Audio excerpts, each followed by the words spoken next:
Good afternoon, everyone. So while we always say that after lunch you start feeling sleepy, but it all depends on what kind of learned speakers that you have, how the presentations are very interesting. So if presentations are interesting, then definitely this is the purpose for which we all have come here.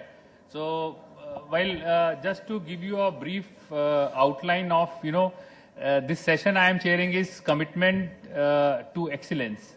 When you talk about commitment to excellence, I still remember when we were deciding on this theme with Kesar ji, and we talked about that what is missing, because every time you find a theme for this conference, you want to focus on what the industry people can learn out of the 2-day session.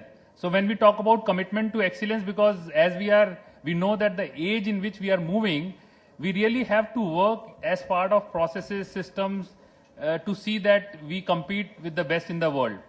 And at the same time, a lot of you are not able to attract a lot of new entrepreneurs, the next generation to this industry, and how you can attract these when you know that instead of talking about individual excellence only, we talk about organizational excellence, and which will come from certain topics which we have chosen for this conference. It starts from strategy, planning, training, technology, and then commitment to working on systems and processes. So if these things are taken care of as part of factory operations, I think life will become much easier. You will take these operations of government as any other operations, which can be existing in automobile industry, can be existing in power industry, anywhere else. So you can compare these industries if you start focusing on these processes and have commitment to excellence.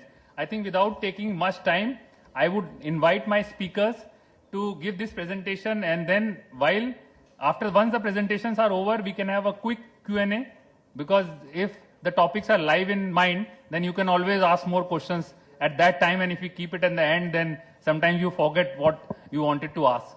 With this, I would like to invite Nitesh.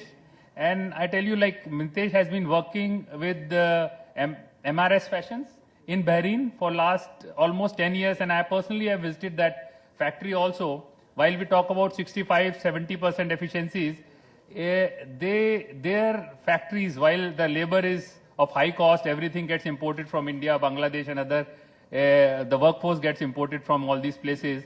They work in certain product categories at a level of 80-85% efficiencies. So now from Nitesh, I think the whole idea of calling him is to explain you that how they work in those systems and processes to produce the level of output that we are looking for. And definitely it comes through these productivities and efficiencies. I think I'll hand over to Nitesh to give his presentation on this.